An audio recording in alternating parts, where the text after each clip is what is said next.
Nah karena itu maka jawabannya memang tidak ada lain, lapangan pekerjaan itu akan terbuka bila ada kegiatan ekonomi. Kegiatan ekonomi itu akan terbuka kalau ada, investasi. Investasi itu akan terbuka kalau uang itu terus bergerak, terus berjalan. Kegiatan ekonomi akan terus, akan ada kalau uang itu terus berjalan Itu yang disebut ekonomi real, Ustaz, ya. ekonomi real Nah, gitu. pertanyaannya kenapa di Indonesia ini ekonomi real itu tidak terbentuk gitu?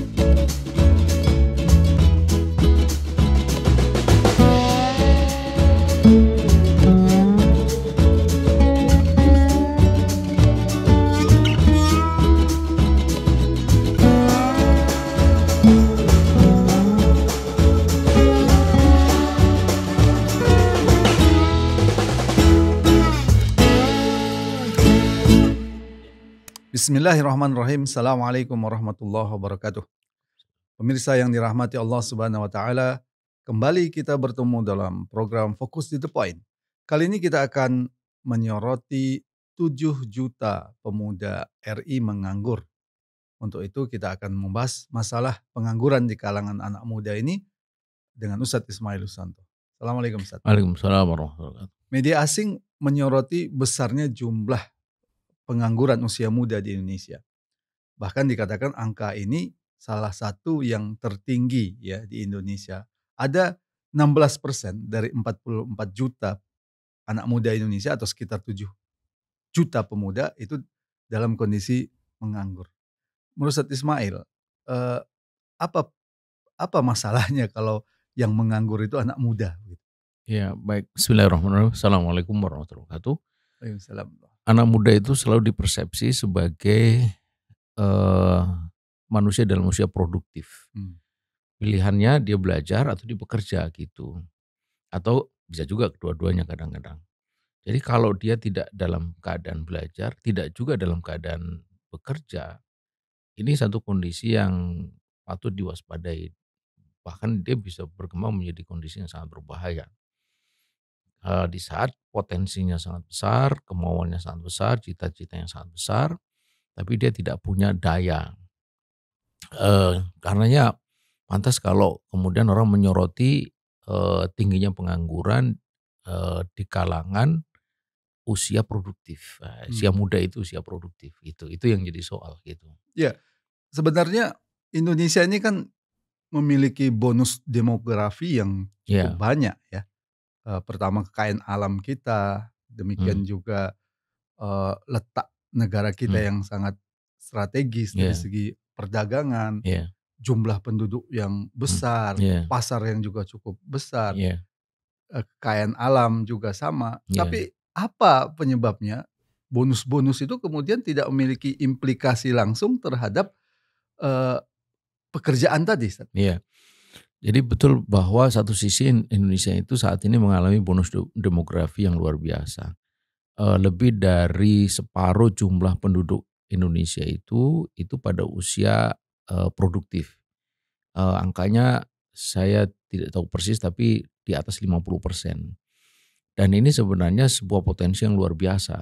Kalau mereka itu adalah tenaga yang, anak muda yang terdidik, kemudian dia punya pengetahuan dan keterampilan yang bagus, semangat kerja yang bagus, dengan karakter yang bagus, maka ini akan menjadi sebuah potensi yang, luar biasa bagi pengembangan, atau kemajuan sebuah negara. Di saat ada banyak negara yang saat ini justru mengalami masalah dengan makin menuanya atau makin banyaknya penduduk yang usianya makin lanjut gitu. Sebutlah misalnya kayak Jepang gitu, atau negara-negara Eropa Barat. Nah, tapi mengapa kok itu, tidak, berkorelasi langsung dengan kemajuan, negara ini, bahkan kemudian menjadi beban oleh karena pengangguran yang sangat besar. Di sisi lain, sementara di saat yang sama kita memiliki potensi yang luar biasa, tadi sudah disebut ya sumber daya alam yang luar biasa, letak geografis dan sebagainya gitu. Di mana masalahnya? Saya kira yang pertama tentu saja adalah pada pengelolaan, semua potensi itu. Sumber daya alam itu dia barulah potensi, tetapi bagaimana dia punya implikasi secara ekonomi, lalu secara sosial itu sangat bergantung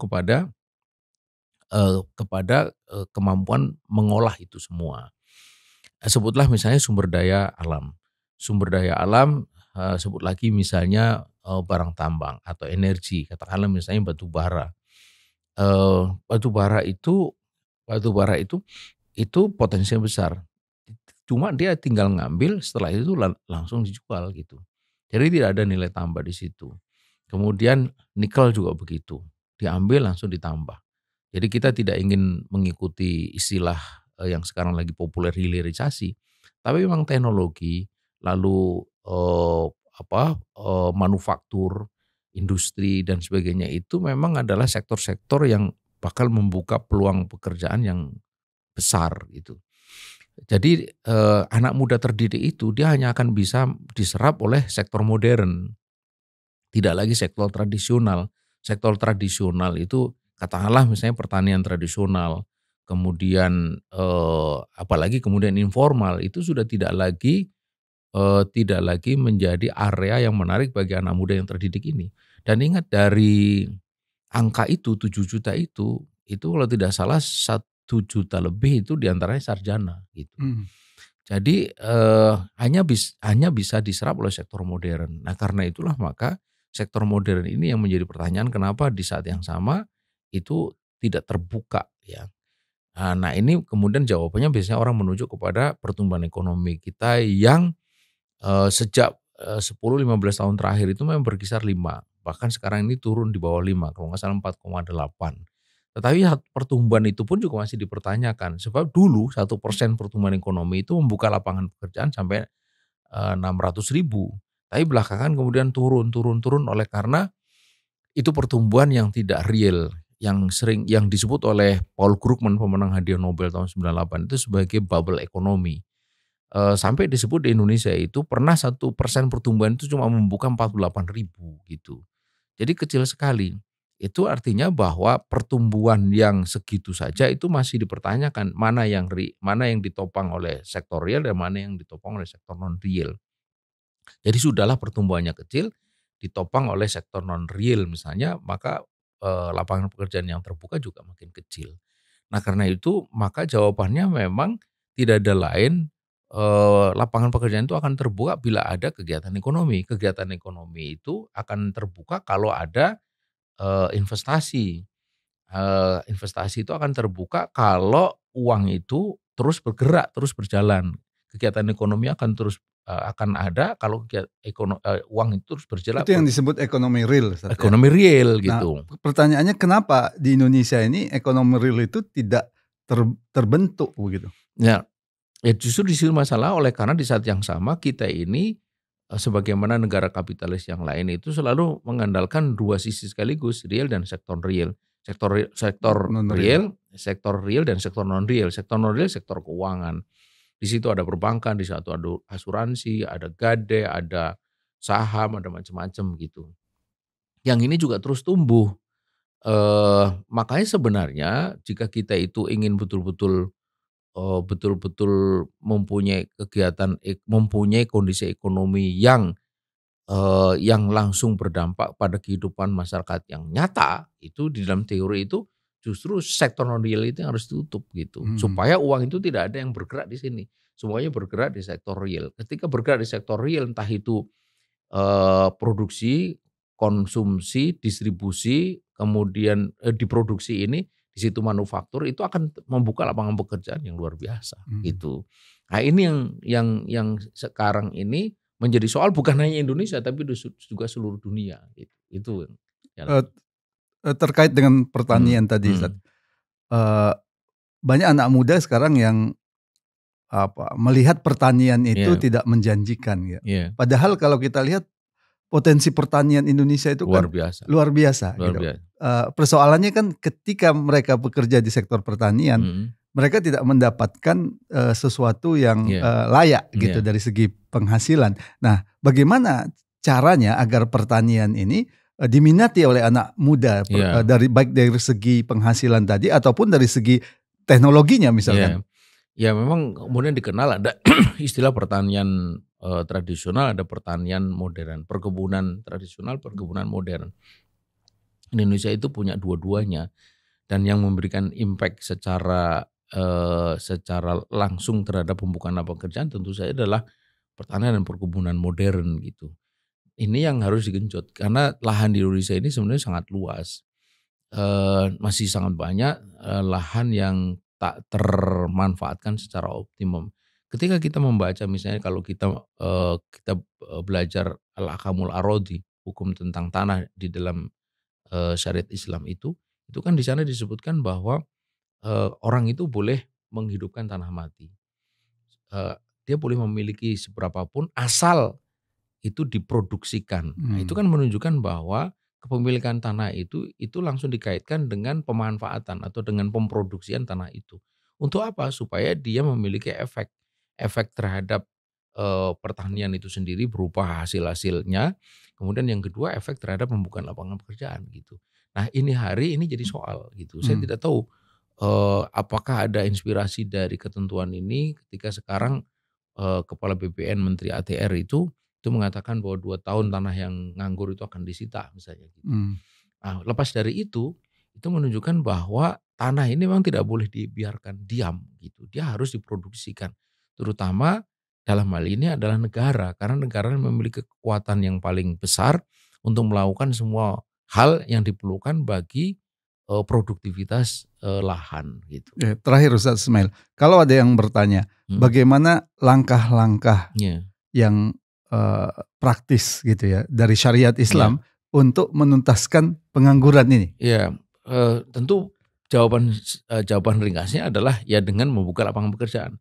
Lapangan pekerjaan akan terbuka kalau ada kegiatan ekonomi. Kegiatan Hmm. ekonomi akan terbuka kalau satu, eee, uang itu terus diharuskan bergerak. Karena itulah ada larangan menimbun, larangan mengkomoditaskan uang, baik itu dalam bentuk riba ya, riba nasiah maupun riba fadl, riba pertukaran atau riba karena waktu.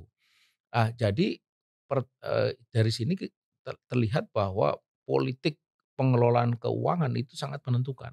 Hmm. Karena uang ini ibarat tubuh ini adalah darah, yang tubuh itu akan sehat kalau darah itu akan terus mengalir gitu. Nah, sistem ekonomi kapitalis itu mengajarkan bahwa darah ini bukan hanya boleh difungsikan untuk membawa oksigen atau sari-sari makanan, tetapi juga dibisniskan. Itulah yang kemudian ada istilah cost of money, pembukaan ini, pembungkaan ini dan sebagainya gitu. Yang itu membuat kegiatan dia mengalir tapi tidak langsung berdampak pada perwujudan kegiatan ekonomi, akhirnya kemudian tidak berdampak pada pembukaan lapangan pekerjaan gitu. Jadi di sektor ini yang harus diperbaiki karena ini adalah persoalan Hmm. yang inti sekali gitu. Termasuk mungkin memberantas ya, yang Korupsi, seolah-olah pekerjaan gitu ya, ya. tapi sebenarnya bukan bekerja, Hmm. misalkan judol gitu. Itu kan Iya, di iya. kalangan anak muda kan itu Iya, dianggap iya, pekerjaan, tapi iya. sebenarnya kan tidak Iya, produktif iya, itu. judol itu juga itu adalah satu kegiatan yang secara ekonomi itu dibaca sebagai penghentian aliran uang. Hmm. Karena dia kalau judi itu pasti uang ketemu uang dan itu jumlahnya sangat besar. Yang menang pasti bandar ya. Ya, yang penting bandar dan itu duit akan ngumpul. Lalu Iya, kemana? Ya dia akan kumpulkan saja, tidak digerakkan kemana. iya. Kalaupun dipakai mungkin pakai yang Ter- sedikit itu. Terima kasih Ustadz Ya, Ismail.